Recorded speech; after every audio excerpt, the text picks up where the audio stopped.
Good day, everyone. I am here to present and explain our answer to the assignment that was given to us by our prof, which is the Assessment 5 Problem 6. What letter should replace the question mark in order to logically complete the equation? So here's the equation. E is equals to R. E over R is equals to D over S is equals to N over U is equals to question mark over W.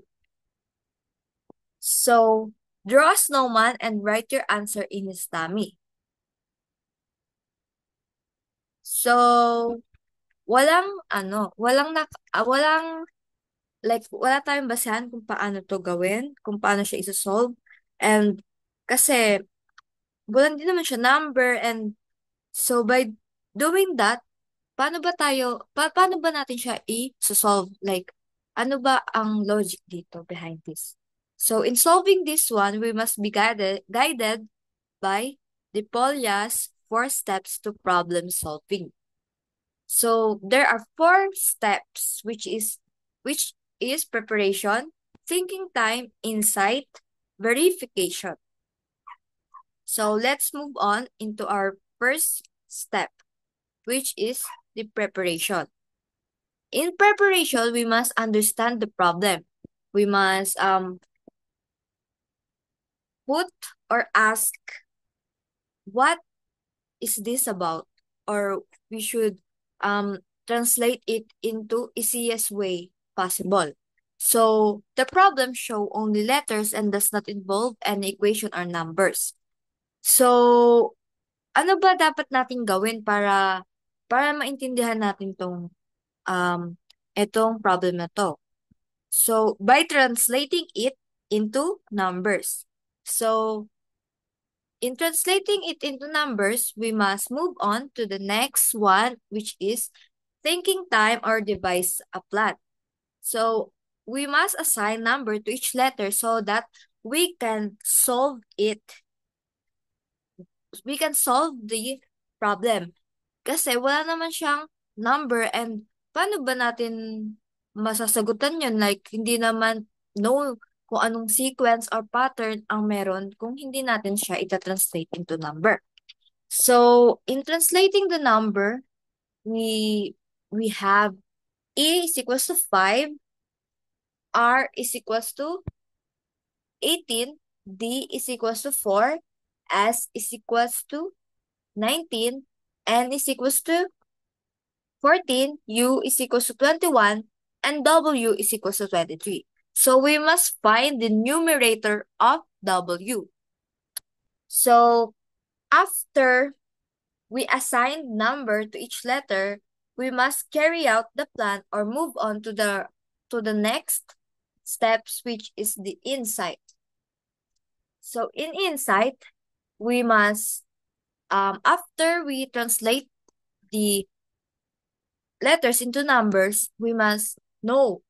Titingnan natin kung ano bang pinagkatulad nito, ano ba yung relationship nila, ano ba yung connection nila, at bakit, at paano makukuha, para makuha yung question mark. So, we analyze that and notice that the numbers in the numerator decreases by 1 into the second. And the third in the third increases by 10. And let's look at their denominator. So in the 5 denominator, which is 18, it increases by 1 into 19. So into 19, it increases by 2 into 21, and it increases into ulit into 23. So, nakikita na ba natin yung logic? Like, kung yung 5 is nabawasan siya ng isa, then sa baba, nadagdagan siya ng isa, then yung 4, nadagdagan siya ng 10, and yung baba niya is nadagdagan ng 2, which is 21. So, yung baba, nadagdagan ng 2, and we can say that the 14 is nadagdagan ng 10, which is, kaya ang magiging sagot is 24. Since yun yung, yun yung pang, yun yung pag inad mo yung 10 sa 14 is equals to 24.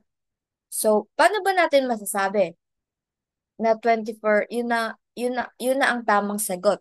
We must verify or move on to the fourth problem, fourth steps, which is verification or look back. So, in 5/18 is equals to magiging 5/18 is equals to 4/19 is equals to 14/21 is equals to 24/23. So if we count 24 from the alphabet, that would give us an answer to 4-letter X. So here, we conclude that the answer is X. So we can put it on the snowman's tummy. Thank you. I hope you understand and learn.